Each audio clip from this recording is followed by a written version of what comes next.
Hey everyone, welcome back to another episode of Sorta Sophisticated, a podcast where we do our best to set judgment aside, I guess explore new ideas, and try not to offend too many cultures along the way, and hopefully laugh a little while we're doing it, right? Right, because let's be real, people. We're just here to make ourselves sound smarter on topics that might help us fake our way through a fancy dinner party. Though, no guarantees. But hey, it's worth a shot, and hopefully we get a little more sophisticated while doing it. Sort of.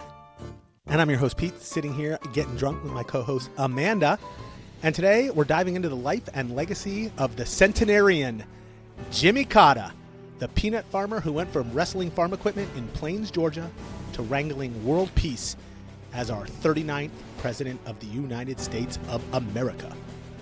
We'll explore how this man, who probably knows more about peanuts than most of us know about anything, managed to turn his small-town roots into global goodwill. From his famous toothy grin to his knack for building houses faster than you could say Habitat for Humanity. Get ready for a charmingly folksy ride. Yeah, I said that. Charmingly folksy ride through the life of America's most surprising and enduring ex-president. Okay, so Amanda, it's almost October 1st. Okay, so what? Do you know what happens on October 1st this year? Yeah, totally. PSL Day. What? Yeah, National Pumpkin Spice Day. Oh my God, I hate you. Yeah, you better be going to Starbucks and getting your PSL. You are such a millennial. What? I mean, duh. Oh my God. But why? Is that not right? No, I mean, I don't know. I guess it's right. That's not what I'm talking about. Oh, well then what are you talking about? Could it possibly be better than Pumpkin Spice Day? Because this is way better. I don't think so. This is way better than Pumpkin Spice Are Day. you sure? Yes. Okay. Shit. Okay. I think it is. Okay, just tell me. But now I feel like I might let you down. Okay. It's Jimmy Carter's birthday. Our 39th president. Is he still alive? He is. And he will officially be a centenarian. Is that like the man with the horse body? Oh my God, that's a that's a centaur. Oh. That's hilarious. Just kidding. No, it's someone who's 100 years old. What a total badass. That's awesome. Though also, I don't know if I want to live to 100. No, I have no interest in living to 100. Okay. Yeah, that's crazy. But I also have another question. What? Don't presidents like die in order? No way. Like, wouldn't you think?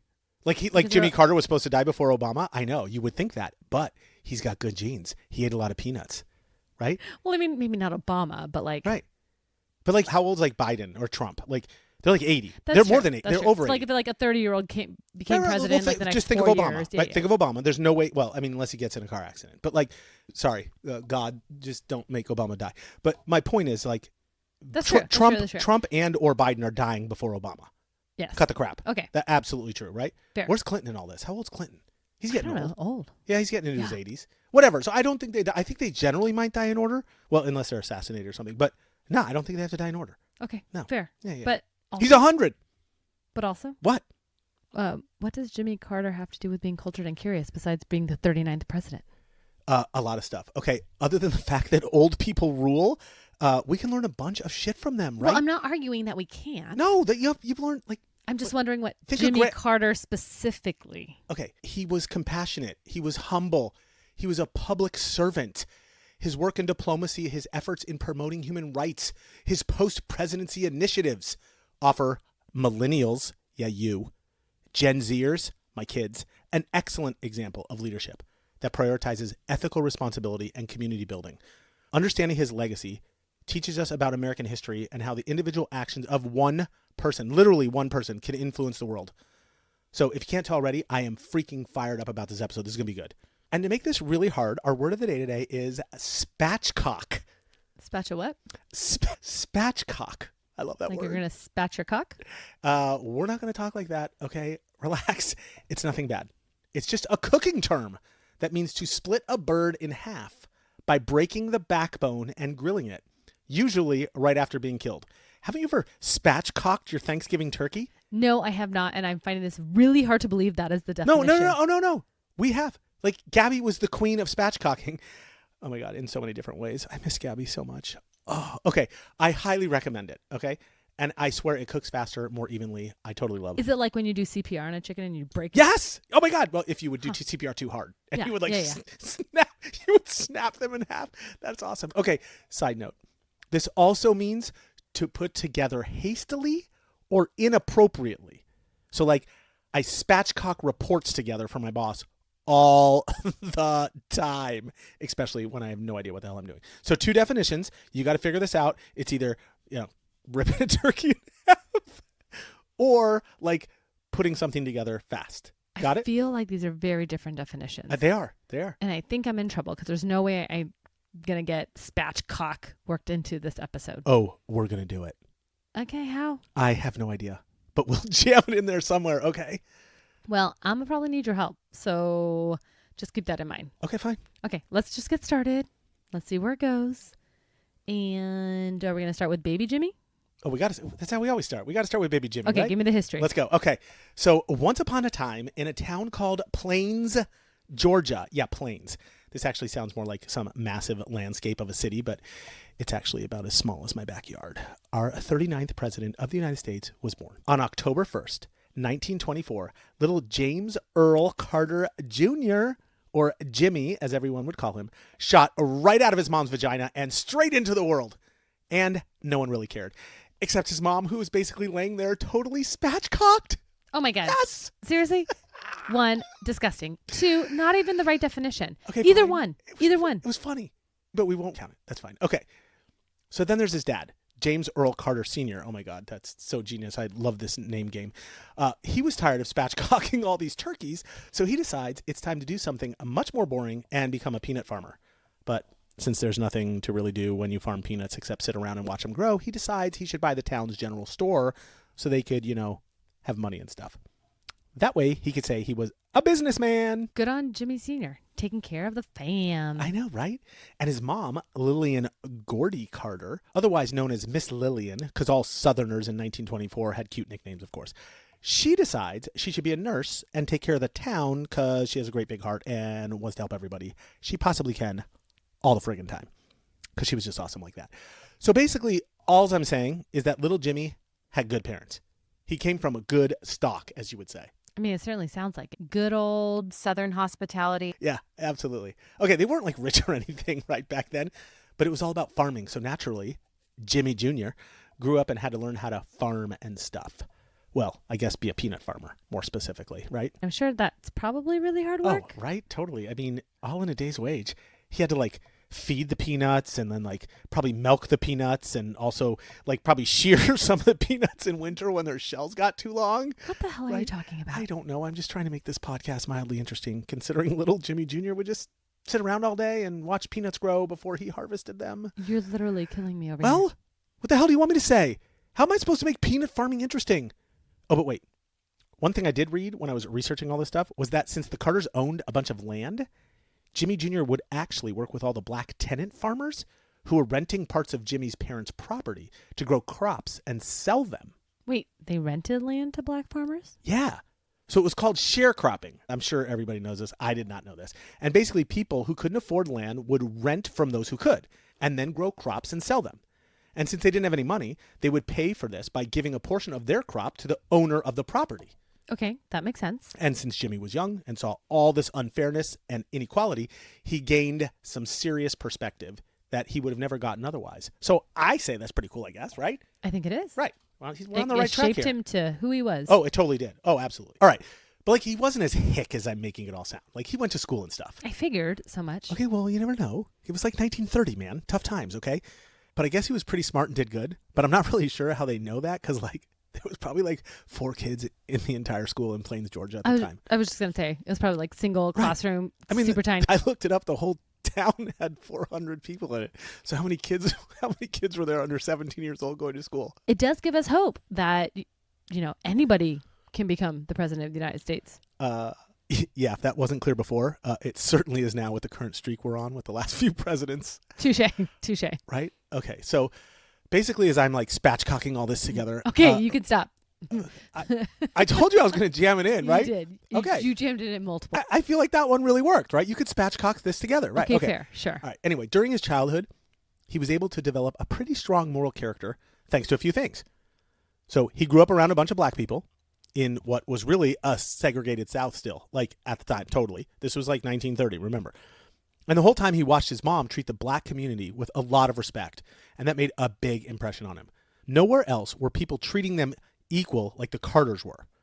And then 2, growing up in the Great Depression taught him to work for everything he had and learn to appreciate like little things. Of course, like breathing and stuff. Like, and playing with his pet rock named Harry. Pet rock named Harry.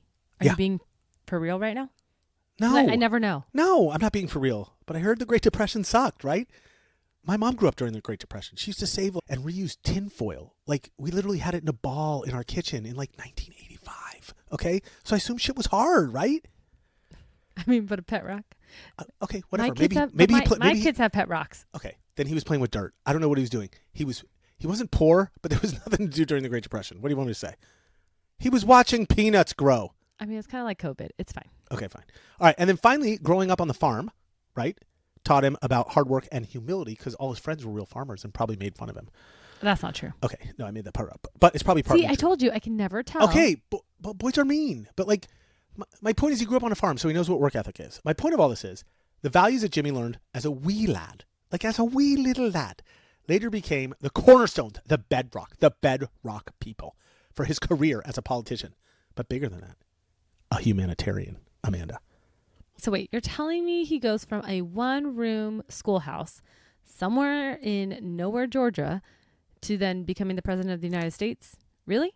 No way. Because I can't even fathom that in today's culture. Like, how did he even become president? Got to fill in some blanks here. Let's do it. It took a while.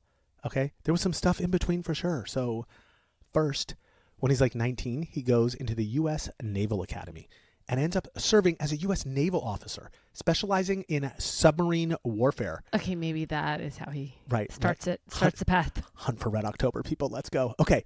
But then his dad dies 10 years later in 1953. So he moves back home and then manages the family's peanut farm because he figures that's the right thing to do because he's awesome. He's a good son. I know.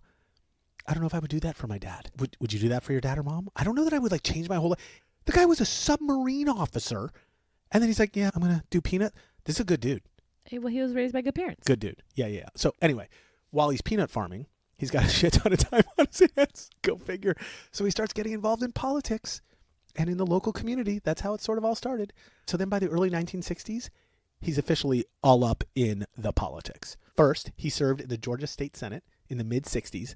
And then in the late 60s, he ran, unsuccessfully, mind you, for governor of Georgia. But even though he lost, he still hung around.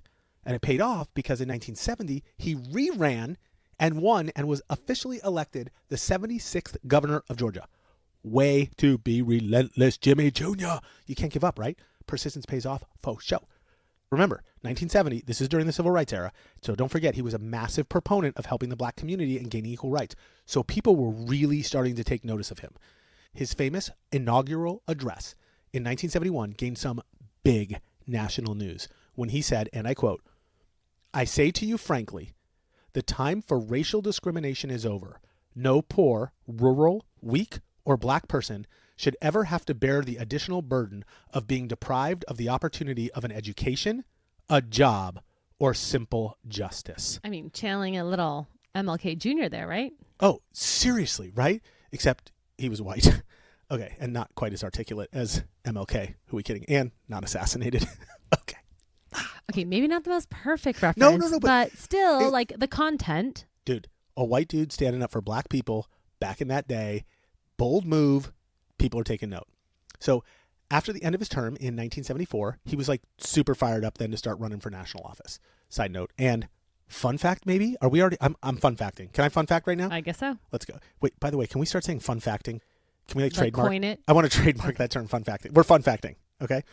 So around the same time, his mom, Miss Lillian, you remember? Yes. Good old Miss Lillian, signs up for the Peace Corps when she's 68 years old and flies off to India to start helping all the poor people over there. So it's how can you not like the Carter family? Am I right? Oh, you're so right. And I think the Carters put the Cleavers to shame. Oh, the Beeve. Yeah. Shout out to Beeve Cleve. I love it. Look at that, right? All right. So back to your original question. When Jimmy ended up running for president, it was sort of like right place, right time. It was the mid-70s. People were still pissed about the whole Richard Nixon Watergate scandal. Do you know what that's about? I do, actually. Okay, right. So I've been to the library. So people are super pissed. They're mad at politics, the whole thing. And so Jimmy was sort of able to sneak in as the Washington outsider, so to speak. Think about it. Naval officer, former governor, and someone who cared enough to come home and take care of his dad's peanut farm. People loved his character. And the idea of honesty and integrity was top of mind to the American voters thanks to good old tricky Dick Nixon. I think it also helped that he was a Southerner, which obviously appealed to the masses of the minority Southern voters at the time. He fit the ideal candidate, right? That whole idea to a T, like absolutely right place, right time. So he was also smart enough to announce his candidacy way earlier than all the other Democratic nominees and spent a ton of time traveling across the country, like meeting voters, building his support in the primaries. So he really didn't have any competition early on. So in 1976, he ran against President Gerald Ford, who, if you remember, was already in office after the whole Nixon mess. And pretty much the presidency was handed to him. Because remember, Ford had already pardoned Nixon by this time. And that certainly didn't help Ford at all. So Nixon, Watergate, the whole thing, Ford comes in, takes over, and then oh, I love you, Nixon. I'm going to pardon you. No harm, no foul. So people were kind of fuck Gerald Ford, right? They didn't want to deal with him anymore. So Carter totally took advantage of this and basically just said, look, people, I'm honest. They're not. Vote for me. It's a no-brainer. And after they tallied all the votes, Carter won. But not by a lot, actually. Popular vote was 50% to 48%, and the Electoral College was 297 to 240. So pretty close, actually, all things considered. Okay, so I wasn't alive or anything back then, but just by the way you talked about him, I think I probably would have voted for him. He definitely sounds like my kind of president, not going to lie. Even though I've read enough history to know he kind of sucked. So why did people think he sucked so bad? Did he do anything good? All right, well, he didn't suck, but people really don't care anymore to get all the details. Like all presidents, he did some good things and some not so good things. So he only kind of sucked. I'll do the unsucky things first, and then I'll do the sucky. Okay? All right, so... Sucky. Right, sucky. Right, so I'll start with the Camp David Accords of 1978. Totally unsucky. This was probably one of the things he's best known for. That's great. What are they? Okay, so they basically brokered a peace agreement between Egypt and Israel. What's the big deal, right? Because you have to remember that up until this time, no one in the Middle East recognized Israel as a country. No one, ever. And this agreement basically established a framework for peace in the Middle East, I like to say. It was a huge deal at the time. Huge. It was. Are we channeling the new president of the United States? Did I just predict something? Oh, my bad. Sorry, Kamala. Okay. All right. I'm not throwing out politics here. I don't know who I'm voting for. Who are you voting for? Do you know yet? Oh, we shouldn't talk about this on the podcast. Yes, we totally should. Okay. Then there was the whole Panama Canal Treaty.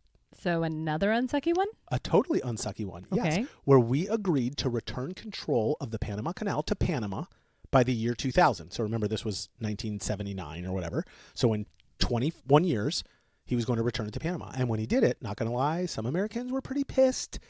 But of course, here we are 50 years later, and now it's viewed as probably the major step that improved U.S.-Latin American relations. So I guess you would call him a visionary then. Totally. Because at the time it was oh no, it's our Panama Canal. And he's like, dude, it's Panama's Panama Canal. Okay, so he's also the first to officially recognize the People's Republic of China and establish formal diplomatic relations with them. Seriously? Yes. It took that long? Yeah, so up until that time, I guess it was just Communist China, or if you remember the name Red China. We only recognized the Republic of China, or the ROC, in Taiwan. And I'm sure some people were pissed. But it was a pretty sneaky move, Amanda, because it helped us get the Soviet Union's attention during the Cold War. So basically, we got the Soviet Union nervous because now we had an ally, more or less, in that area, not to mention access to all of China's products and services.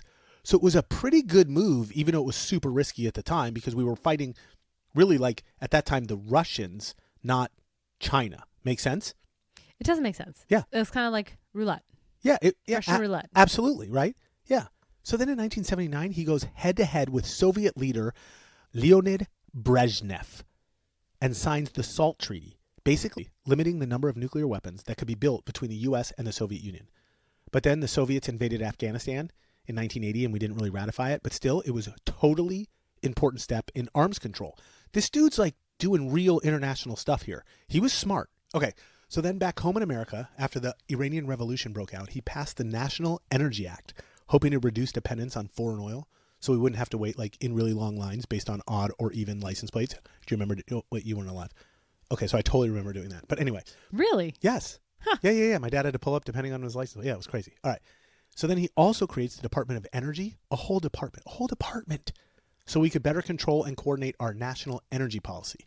He also signed some laws that made more national parks and wilderness areas, and even saved like 100 million acres of land in Alaska. I'm not making that up. I know you think I make certain things. 100 million acres of land in Alaska, so it would be protected for future generations. I mean, that's awesome. You know me. I love the land. It's conservation. It's total badass. Right. He also expanded the food stamp program, tried to reform welfare, and tried to improve public education and healthcare through federal funding. I mean, it just sounds like he grew government a lot. The guy was working hard, right? I hate that people like drag his name through the mud. He was a huge proponent of women's rights. He appointed more women to federal positions, Amanda, including judgeships, than any other previous administration ever. He even created the Office of Women's Rights at the Department of Education. He was pretty good. All right. It sounds like a lot of good stuff. Yes. So why don't we talk about him more? Why are people spatchcocking all over him? Wrong. I don't even think we've used spatchcock right one time yet. I told you we wouldn't. Okay, And I did tell you earlier. Do not give up. Come on. Okay, fine. But tell me why no one likes him then. Well, because there was some sucky stuff then, remember? We only did the unsucky stuff. Okay. Like what? Okay. Like the whole Iran hostage crisis in 1979. Okay, this is where we go sideways. 52 Americans were taken hostage in Tehran for 444 days. It's a long time. Do you know this? No. Oh my God. We have to do a whole podcast on that. Did you watch Argo? No. Amanda Houston, watch Argo. Okay. Excellent movie. Can we watch it together? Okay. Excellent movie. Seriously. Okay.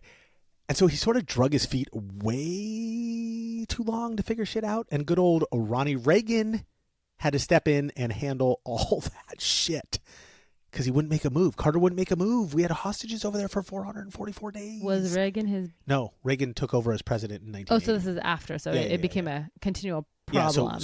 Yeah, so Carter was 76 to 80. So the hostage crisis 79 rolled into Ray, and Reagan took care of business. And that's why people loved Reagan, right? Also, he never got a handle on inflation, which I would argue is not totally his fault. Wasn't inflation in the 70s like 14%? It was crazy. Oh, it was insane. That was absolutely insane. But it stemmed from the Iranian Revolution. But people blamed Carter anyway for like high unemployment, high prices for everything because he was in charge. So I totally get it. But looking back through the lens of history, his presidency was sort of like a mixed bag of some like really key accomplishments, but then the frustrating challenges of like nobody wants Americans stuck with like our country not doing anything. Fair. Or crazy hyperinflation because we don't know what we're talking. It sucked. But it was hard times for him for sure. He couldn't win. He couldn't win. Okay, fair. But wasn't he also youngish, like 55 when he left office or something like that? Yeah, I don't know, something like that. Yeah. Okay, so growing up as a millennial, I learned more about what he did after his presidency than during it. And I think he did some pretty cool stuff. Oh, preach it, sister. Give me some of the details. All right, Let's go. Just tell me. I heard so absolutely more people. Like, I don't think you're alone at this point, as like millennials are sort of taking, let's be honest, millennials are taking over. Gen X's are dying. We kidding. Everything after presidency is like amazing what he did, right? Totally. Right. So one of those things. What? Go. After leaving office in 1981, he opened the Carter Center in Atlanta, Georgia. The Carter Center? Yeah. Oh my God. Really? He named it after himself? Like egomaniac. I mean, he did. Everything's named after yourself, right? Like foundations, I don't know if I would. I think I would. Honestly, I'd probably call it the Spatchcock Center or something, or something like that. I don't know. Okay, fine. Go. Well, it was cool because it's a non-governmental, nonprofit organization dedicated to promoting peace and health and democracy worldwide. So some pretty big stuff.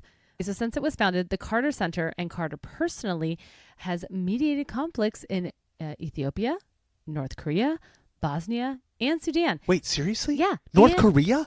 Yeah. Holy crap. And the center has also monitored over 110 elections in 39 countries to ensure that they are free and fair and promoting democracy and human rights globally. Okay, first of all, total badass. Second of all, 39 countries, 39th president. Coincidence? Oh, I don't think so. Look at that. Okay, like I didn't know he was like in Ethiopia, North Korea, Bosnia. Like this is cool. Like yeah, I mean like really high conflict area. No, this is serious shit he's going into. Like I love this. Yeah, but wait, there's more. Okay, go.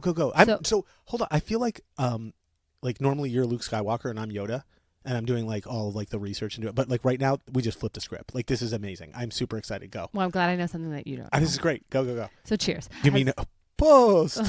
Post. Post. The center has also led campaigns to nearly eradicate neglected tropical diseases. Now, I didn't remember all of them, so just like I had to look it up. Tropical diseases. I'm intrigued. What? So like the guinea worm disease. What is that? I don't know. River blindness. River blindness? What, Yeah. Okay. And then lymphatic filariasis. Oh, shit. Lymphatic filariasis? Holy crap. Amanda, what's lymphatic filariasis? Evidently a fancy term for elephantitis. Oh, crap. Like big stuff. Literally. Oh, my God. Like when people swell up all huge and stuff, like when your balls get really big. I mean, sure. Yeah, totally. Okay. But Carter had a hand in some of the most successful public health campaigns in like human history, and nobody really recognizes that or give him credit for it. So maybe you should stop throwing some shade. Okay, so where was Carter during COVID? If this guy's doing like guinea worm disease, which I have no idea what river blindness, really? What is river? I don't even know. I'm pretty sure he was 96. So okay, I don't care, but like, so he's like going to all these oddball countries and figuring out how to eradicate disease, and then we get to COVID, and Trump's like, I think if you just swallow some bleach, you're okay. Like, yeah, weird. What if we come to Amanda? Seriously. You're really depressing. So to get us Okay, out of this all right, depressive sorry. state, Okay. there's another really cool thing that he did. Forge ahead, Amanda. Okay. Forge ahead. So he partners with Habitat for Humanity. You've heard of it? Yes, totally have. Okay, so for everyone who hasn't, it's an organization that builds affordable housing, right? I love it. But since he got involved in 1984, he and his wife personally built over 100 homes in 14 countries. Wait, this dude, like hammer and nailed 100 homes. Yep. In Blood, tears, sweat, all of it. Okay, so wait, 1984, 2024. Give me, do that quick. 40 years? Yeah. That's 40 years. Mm-hmm. 40 years, 100 homes. That's like 2.5. Like this guy's building 2.5 homes per year with his wife. I mean, that's amazing. not personally, like just them. I'm sure there's help. Okay, but he's still a But badass. still, He has yes, so his hand is on. Right. So yeah. if I've built a house. Like I've gone to Mexico, built a house for like you go for 24 hours, but it's Yeah. like it's hard work. Yeah. Holy crap. But not only that. What? There's more. Yeah. Thanks to Carter, Habitat for Humanity has expanded massively by repairing or building over 1 million houses worldwide since 1984. So 1 million. 1 million. Yeah. It's 25,000 houses a year. Or if you want to break it down some more, Break it down for me, math major. 70 houses a day, 365 days for the last 40 years. Amazing. But if that's not enough, he's doing this. This is, hold on, I need to do Regis Philbin. This is bonkers. Bonkers. What else we got? While he was doing all of that, right? Yeah, what? He's also still writing books. I think he's written like 30 of them. 30 books, seriously? Yeah, on a bunch of different topics. I can't even write one book. This guy's on 30 books. I know. It is your life goal to read a book. Oh my God, what are his books about? Well, I think you just got to pick a bunch of topics you want to write about because evidently it worked for him. Because like he has one on human rights, one on democracy, faith. Yeah, of course he does. I think he has one on public policy. Oh my God, I hate him. This guy's amazing. But two that I want to kind of call out, A Call to Action, Women, Religion, Violence, and Power. He wrote it in 2014. So it addresses the global oppression of women and girls and advocates for gender equality. Okay, wait a second. Break on that. The guy was 90 years old in 2014. Exactly. And he writes a book about Evidently. a 90-year-old dude. Maybe he has a ghostwriter. Okay, I officially love Jimmy Carter. I'm on the bandwagon. Yeah, I don't know if I love him, No, but no. Dude, if he, we're trying to educate people on Sorta Sophisticated. This guy's 90 years old and still figuring out how to help our communities. Correct. He's amazing. What's the other one? Give me the other name. The name. other one was Palestine, Peace, Not Apartheid, in 2006. It's a book that advocates for a two-state solution to the Israeli-Palestinian conflict, emphasizing the need for a just and lasting peace. And while you can say that the book is certainly polarizing... Oh my God, to say the least, right? A two-state solution. Right. Yes, but it does demonstrate Carter's commitment to finding peaceful solutions. No, you got to preach it. It does. I know, super not popular for some people, but I can't believe that he had a hand in all that. I love that about him. Yeah, he's just kind of everywhere. Yeah. Though, I love it. I mean, good or bad? I don't know. No. Just good? Okay. Well, it depends on your politics. I understand, but I will say the guy's a visionary because he's out there still trying to figure out how to solve problems. I like people trying to solve problems. Whether they have the right or wrong answers, they're still trying to solve. Fair. Love it. Okay. But Carter's not done. Seriously? He's on a roll, dude. Really? Yeah, here he is. It's time to go solo. He's on a roll. Go ahead. Sorry, I was channeling Vanilla Ice. Go ahead. All right. So we got to go back. Maybe not as back as Vanilla Ice, but like 2002. Okay. That's totally Vanilla Ice era. Go ahead. Oh, just kidding. He seems so much older than 2002. Oh, no. So he goes and he wins the Nobel Peace Prize. And it's basically as a thanks for his decades of long efforts to promote peace and human rights. And probably thanks to all the books he's written and houses he built, right? Of course he won the Nobel Peace Prize. Of course. I can't even win one award. This guy goes and wins a Nobel Peace Prize. Fine. Just kill me now. I'll make Go you ahead. an award. Thank you. Okay. Please do. Yep. And as recently as 10 years ago, when he was writing that book, he still continued to travel on diplomatic peace missions, and he played roles in diffusing international tension and helping to negotiate the release of political prisoners in both North Korea and Cuba. And Okay. So wait a second. This is hysterical. So he can't negotiate the Iranian hostage crisis. maybe he learned a couple things. For shit. I don't know. But now he's negotiating political prisoners in North Korea. Sorry. Shout out to Jimmy. I love you. You're 100 years old. God bless you. But I mean, he did it when he was 90. okay, so he learned a thing or two. Is your point? Sure. I love Yeah. it. Okay, got it. Go. Okay, but up until 2020, 2020. yeah, Like 4 years ago. Yeah, like this guy's like 96 now. right, like Okay. during COVID or maybe before. Yeah, COVID, during COVID. he was still teaching Sunday school at Maranatha Baptist Church in Plains, Georgia. So back home, he went back home. This guy is a legend. He goes home to teach Sunday school when he's 96 years old. Seriously. Okay, I get this. Jimmy Carter was arguably the most impactful post-presidential president. Say that 10 times fast. Post-presidential president in American history. His commitment to service, human dignity, and global citizenship basically makes him a legend, people. Like somewhere between Jesus and Elvis Presley legend. Am I right? Maybe. Well, he's That's pretty high. Elvis Presley? Like, really? I mean. All right. Somewhere between Jesus and king. Donald Trump? I mean, what do you want? I don't know. All right. High up on the list for sure. Okay. He's now sort of revered in both the United States and around the world.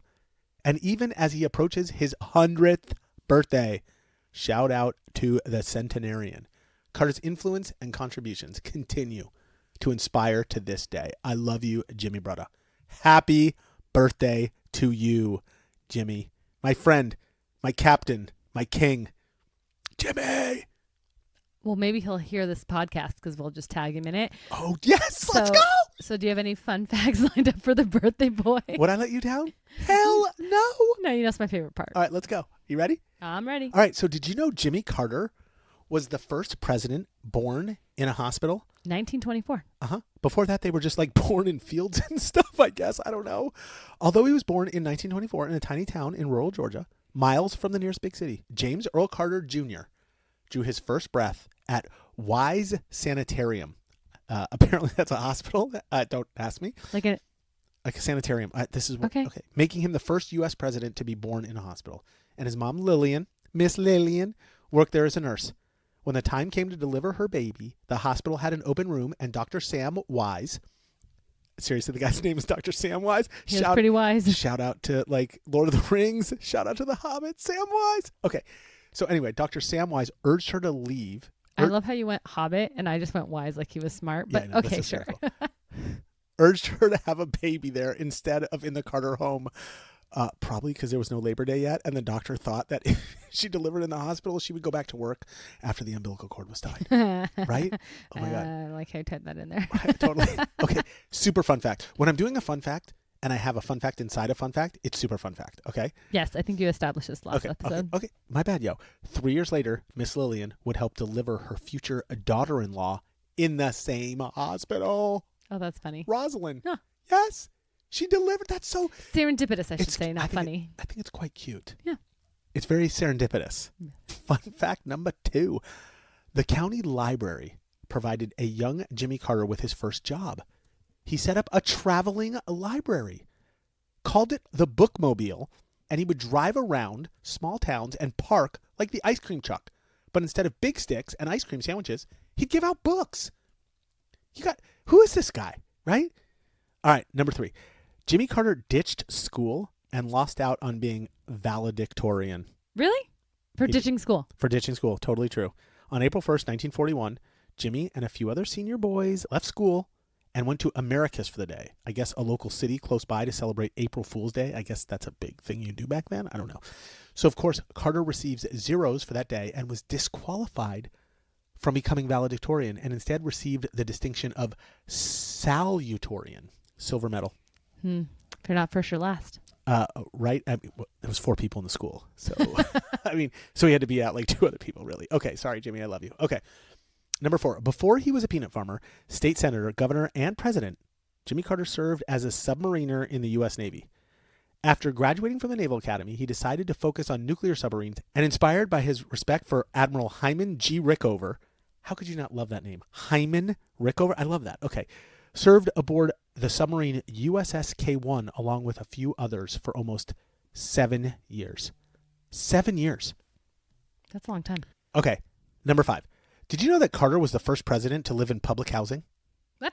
Yeah. After his dad died in 1953, Carter returned to Plains, Georgia, and due to a post-war housing shortage, Jimmy, Rosalind, and their sons moved into a new public housing project less than 3 blocks from Plains High School, becoming the first tenants of Unit 9. Carter has subsequently said that the time spent there led to his interest in Habitat for Humanity. That makes so much more sense. I think that's so badass. I love Jimmy. Okay, number 6. The Carters were the first couple to walk in the inaugural parade from the Capitol to the White House. Right there on the pavement, Pennsylvania Avenue. Defying the advice of the Secret Service and starting a new tradition continued by every president since to this day. Creating tradition. I love it. I wonder if it was like intentional, like they knew this would become tradition. I have no idea. He was just a stud. He's like, no, I'm doing this. I don't really care. Right? Parade my wife. Yeah, it's like Pope Francis, where he's like, no, I'm not using the Pope mobile, man. We're done. If I die, I die. Let's go. Right? I love it. Okay. Number 7. Jimmy Carter has lived in the same Georgia home, Amanda, for 70 years. In 1981, when the Carters left the White House, they returned to the only home they ever owned at 209 Woodlawn Avenue, purchased in 1961. The modest ranch-style house served as home base for the Carter family throughout his time in the Georgia Senate and the offices of governor and president. He is one of only a few presidents in recent history to move back into the home he lived in before he became president. I love it. Okay. All right. And finally, number 8. Not only has Jimmy Carter won the Nobel Peace Prize, but he's also won 3 Grammy Awards. How? Okay, right. In spoken word album category. I'm sorry. Yeah. He did spoken word? Yes, but for audio recordings of his books. Oh, okay. Faith, A Journey for All, in 2019. A Full Life, Reflections at 90, 2018. And Our Endangered Values, America's Moral Crisis, 2006. How interesting. He got 3 Grammys for just voicing his audiobook. Because he's a stud. Huh. That's all I got. Fun facts are over. Okay. All right, people. There you have it. The life of Jimmy Carter, a man whose legacy goes far beyond his presidency, marked by his deep commitment to humanitarian causes and his unwavering dedication to public service. But before we close, give me what I need to know to be dangerous to keep up when I'm at his birthday party. Whoa, let's go. Why wasn't I invited? That's total BS. I mean, we're going to try to get you invited. Fine. Hashtag Jimmy Carter. Get me invited. I love you, Jimmy. Invite us. Okay. If you don't remember anything, at least remember this. First, watch Jimmy Carter, a Rock and Roll President on Amazon Prime or HBO Max. It's awesome. It's only an hour and 30 minutes. Get on it. No excuses. It's a view of Jimmy Carter's life through music. Super well done. Super well done. Love it. Okay. Second, at your next hangout, when the subject of politics comes up, and trust me, it's sure to come up, share the fun fact that Jimmy Carter just turned 100. And it just gets you off the current topic of politics. Oh my God. Absolutely. Right. Please, people, just do it. Dodge it. Right. And third, share these interesting and relevant details to seem, well, sort of sophisticated. Number 1, Jimmy Carter served as the 39th president of the United States from 1977 to 1981, getting elected thanks to his honesty and integrity, focusing on human rights and energy policy during his term. Number 2, he brokered the historic 1978 Camp David Accords, which led to the peace treaty between Egypt and Israel, the first time ever a Middle Eastern country recognized Israel as a country. Number 3, in 2002, he won the Nobel Peace Prize for his efforts in promoting peace, democracy, and human rights globally. Number 4, Carter is widely regarded for his post-presidential work, particularly with the Habitat for Humanity and his global humanitarian efforts through the Carter Center. Egomaniac. And number 5, finally, before entering politics, Carter was a peanut farmer in Plains, Georgia, which helps shape his down-to-earth, humble persona throughout his entire career. And there you have it, dear listeners. As we wrap up this episode on Jimmy Carter, let's take a moment to appreciate that the man not only brokered peace deals and built houses, but also knew his way around a peanut farm. Who else can say they've gone from sorting legumes to winning the Nobel Peace Prize? Right. Just remember, when you're spatchcocking your turkey this Thanksgiving, Yes! and you're You did it right! and you're feeling overwhelmed by life, if Jimmy Carter can go from peanuts to peace treaties, you're probably doing okay. We'd like to think we've shared just enough information to make you more sophisticated and either a flaming nuisance or a bit more interesting to your fellow humans. Sort of. If you enjoyed this episode and found it particularly interesting, don't forget to subscribe, leave a review, and share with your peeps. Until next time, stay curious and stay inspired.